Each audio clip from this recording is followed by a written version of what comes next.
Good evening, welcome to news hour. Telangana గ్రామ పంచాయతీ ఎన్నికలు ఇప్పట్లో లేనట్లే అనిపిస్తోంది.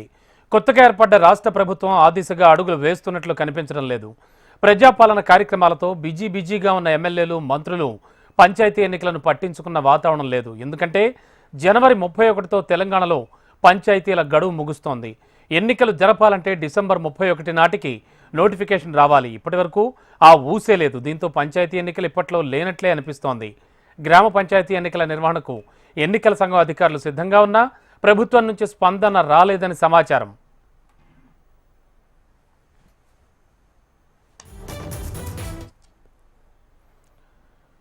గ్రామ పంచాయతీ నోటిఫికేషన్ వచ్చిందంటే రాష్ట్రంలో ఎన్నికల కోడ్ మొదలవుతుంది. ఎన్నికల కోడ్ అమలైతే కాంగ్రెస్ ఇచ్చిన 6 గ్యారంటీల అమలు, ప్రజాపాలన కార్యక్రమాలు ముందుకు సాగవు.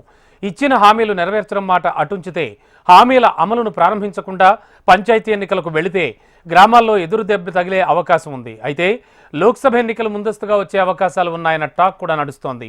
ఈసారి కేంద్రంలో ప్రభుత్వం ఏర్పాటు చేయాలని కృత నిశ్చయంతో ఉన్న కాంగ్రెస్కు రాష్ట్రం నుంచి అధిక సీట్లు అందించాలని సీఎం రేవంత్ రెడ్డి భావిస్తున్నారు.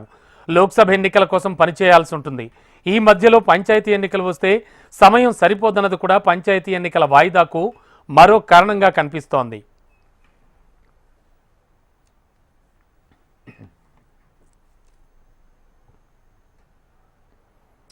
ఇక రాష్ట్రంలోని 12,769 గ్రామ పంచాయతీలకు ఎన్నికలు నిర్వహించాలి అంటే 2-3 దశల్లో పోలింగ్ చేపట్టాల్సి ఉంటుంది. ఇందుకోసం 1 నెల రోజుల సమయం పడుతుంది. ఆ వెంటనే లోక్సభ ఎన్నికలు వస్తాయి. అంటే లోక్సభ ఎన్నికలకు సమయం ఖచ్చితంగా సరిపోదు. మరోవైపు సర్పంచులు కూడా మరింత గడువు పెంచాలని కోరుతున్నారు. కోవిడ్ పేరుతో గ్రామ పంచాయతీల్లో అభివృద్ధి పనులు కుంటుపడ్డాయని, మరోవైపు చూస్తే జాయింట్ చెక్ పవర్ నిబంధనతో కొంతకాలం పనులు సాగలేదని, గ్రామాల్లో పనులు పూర్తి చేసేందుకు సర్పంచుల కాల పరిమితి పొడిగించాలన్న డిమాండ్ కూడా ఉంది. అయితే ఎన్నికల నిబంధనల ప్రకారం గడువు ముగిసిన తర్వాత ఎన్నికలు నిర్వహించలేకపోతే స్పెషల్ ఆఫీసర్లతో గ్రామ పంచాయతీలను నిర్వహిస్తారు. అంటే రాబోయే 3-4 నెలల పాటు తెలంగాణ గ్రామాల్లో స్పెషల్ ఆఫీసర్ల పాలన రాబోతోంది. ఇదిలా ఉంటే పంచాయతీ ఎన్నికల వాయిదాకు మరో కారణం కూడా లేకపోలేదు. సుప్రీంకోర్టు ఉత్తర్వుల ప్రకారం చూస్తే బీసీ రిజర్వేషన్స్ ఖరారు కాలేదు. కేటగిరీల వారీగా బీసీలకు రిజర్వేషన్లు ఇవ్వాలని సుప్రీంకోర్టు సూచించింది. అసెంబ్లీ ఎన్నికల ప్రచారంలో కాంగ్రెస్ పార్టీ బీసీ డిక్లరేషన్ విడుదల చేసింది. ఈ డిక్లరేషన్ ప్రకారం బీసీలకున్న 23% రిజర్వేషన్లను 48% పెంచాలి. అలాగే కాంగ్రెస్ ఇచ్చిన హామీ నెరవేరాలన్నా, కేటగిరీల వారీగా సుప్రీంకోర్టు గైడ్ లైన్స్ అమలు చేయాలన్నా బీసీ జనగణన జరగాలి. ఇప్పటి వరకు జనగణనే జరగలేదు. ఇక జనగణన చేసి నివేదికను ఎన్నికల సంఘానికి ఇస్తే ఎన్నికల సంఘం పంచాయతీ ఎన్నికలకు ఏర్పాట్లు చేస్తుంది. ఈ ప్రక్రియ మొత్తం ఏ ఆటంకం లేకుండా జరగాలంటే కనీసం 2-3 నెలల సమయం అవసరం. ఈలోగా లోక్సభ ఎన్నికలు వచ్చేస్తాయి. ఇన్ని ఆటంకాల నడుమ పంచాయతీ ఎన్నికలు నిర్వహించే కంటే వాయిదా వేయడమే బెటర్ అన్న ఆలోచనకు ప్రభుత్వం వచ్చినట్లు సమాచారం. దీంతో తెలంగాణ గ్రామ పంచాయతీలు త్వరలోనే ప్రత్యేక అధికారుల పాలనలోకి వెళ్లనున్నాయి.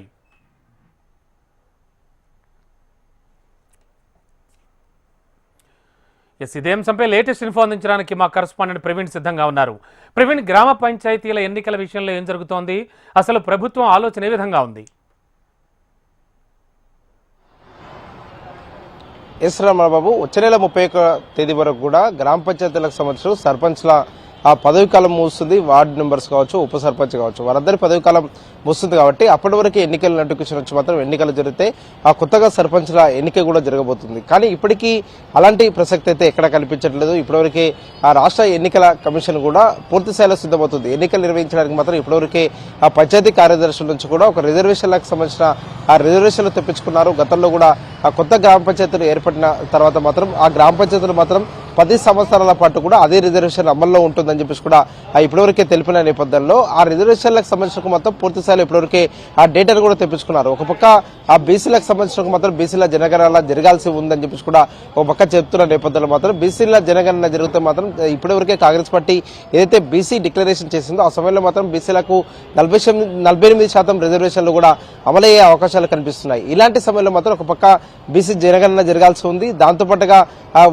ఏదైతే గ్రామ పంచాయతీలకు సంబంధించిన మాత్రం గ్రామ పంచాయతీల పొడవు కాలం అంటే సర్పంచులకు సంబంధించిన పదవికి సంబంధించిన కొంతవరకు పొడిగించాలని చెప్పేసి కూడా చాలా గ్రామాల్లో కూడా సర్పంచులు కూడా ప్రభుత్వాన్ని కూడా కోరుతున్నారు. ఈ సమయంలో మాత్రం 31వ తేదీ కంటే వచ్చే నెల 31వ తేదీ వరకు కూడా సర్పంచుల పదవీ కాలం కూడా ముగుస్తుంది కాబట్టి ముగిసిన తర్వాత మాత్రం ఆ స్పెషల్ ఆఫీసర్ల పాలన కూడా తీసుకొచ్చే అవకాశాలు కనిపిస్తున్నాయి. ఇప్పటివరకు రాష్ట్ర ఎన్నికల కమిషన్ మాత్రం ఎన్నికలు నిర్వహించడానికి సిద్ధంగా ఉన్నాం. ప్రభుత్వం ఎప్పుడైతే ఎన్నికలు నిర్వహించడానికి మాత్రం ఒక క్లారిటీ ఇస్తుందో ఆ సమయంలో మాత్రం షెడ్యూల్ కూడా విడుదల చేస్తామని చెప్పి కూడా ఇప్పటివరకే ఎన్నికల అధికారులు కూడా తెలుపుతున్న ఆ సిచ్యువేషన్ అయితే కనిపిస్తుంది. ఇదే సమయంలో మాత్రం పార్లమెంటు ఎన్నికలు కూడా షెడ్యూల్ కంటే ముందు 1 నెల ముందుగానే ఎన్నికలు జరిగే అవకాశం ఉందని చెప్పి కూడా ఇప్పటివరకే పొలిటికల్ పార్టీలు కూడా భావిస్తున్నాయి. కాబట్టి ఇదే సమయంలో మాత్రం గ్రామ పంచాయతీ ఎన్నికలు అదేవిధంగా పార్లమెంటు ఎన్నికలు 2 ఎన్నికలకు కూడా నిర్వహించడానికి కొంతవరకు ఇబ్బందులు తలెత్తే అవకాశం ఉంటుంది. అదేవిధంగా కూడా పార్టీలకు సంబంధించిన ఆ ముఖ్య నేతలు కూడా వారు ప్రచార కార్యక్రమాల్లో కూడా బిజీగా ఉంటారు. కాబట్టి గ్రామ పంచాయతీల పైన కూడా ఆ కాన్సన్ట్రేషన్ చేయడం పైన కూడా కొంతవరకు ఇబ్బందులు కూడా